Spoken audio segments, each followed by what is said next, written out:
waxaynu maanta halkan u fadhinaa markaa inaanu falanqeyno maxay tahay heshiisyada caalamiga ah ee deegaanka oo saddexda qodob ka kooban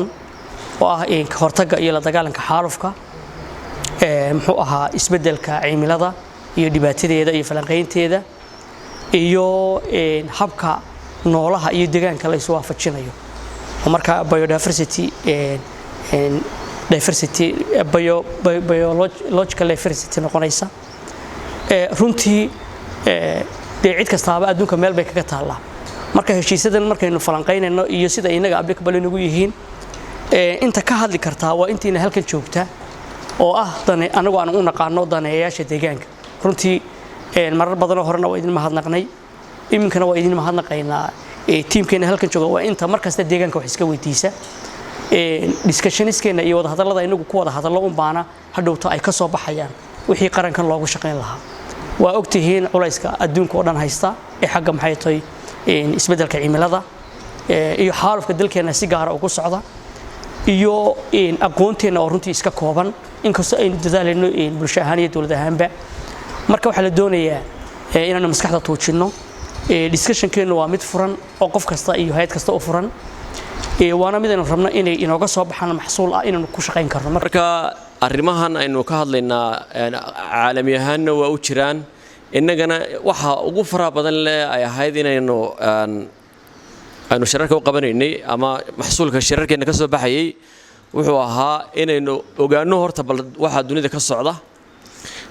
ama isbedelka cimilada iyo xaalufka iyo noolaha noloshiisa guud ahaanba inaynu si guud u ogaano heerka ay joogaan iyo halkay marayaan isla markaana aynu ogaano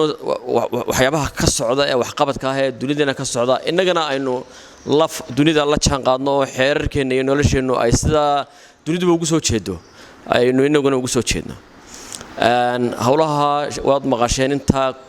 COP26 oo ugu dambeeyay oo galaaska lagu qabtay jiray oo deegaanka lagaga hadlayo iminka waxa soo socda COP27kii oo Sharm el-Sheikh lagu qabanayo isaguna deegaanka ka hadlaya dhammaantood waxyaabaha shirarka waaweyn ee caalamiga ee dunidu ay isugu imanaysaa arrimaha deegaanka oo arrimaha ugu waaweyn ee iminka loo nisbaynayo inay nolosha ama tamartan dhulka laga soo saaro ama shidaalka loo nisbaynayo inay tahay waxyaabahan kululeynaya caalamka inay ku jirto ama isbedelka cimiladu boqolkiiba 70-80 waxa la leeyahay waqtiyada soo socda wuxuu noqon doonaa iminka lama deegaan xigeenno ahayn iminkana waxaanu ku sii dhownahay inaynu noqono lama deegaan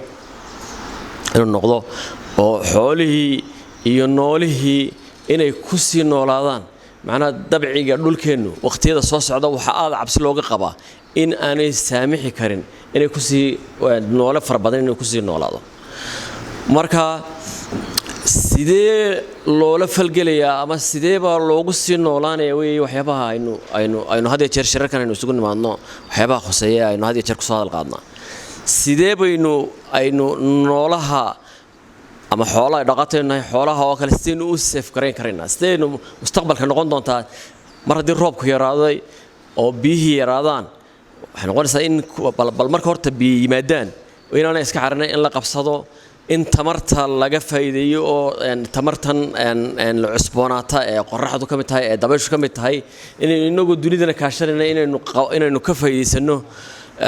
waxyaabahaas baa ugu muhiimsan waxyaabaha aynu ka dhiganayno qorshaha ka dhiganayno ee wasaaradda iyo shirarkeena ay had iyo jeer ay dulcidoodu tahay waa sida uu xasan sheegay waxyaabo badan isbedelkii cimilada siyaasadii baa la diyaariyay waxa kale oo la sameeyay habraacyadii loo raaci lahaa environmentalka sidii loo ilaalin lahaa baa hore u soo baxay oo iminka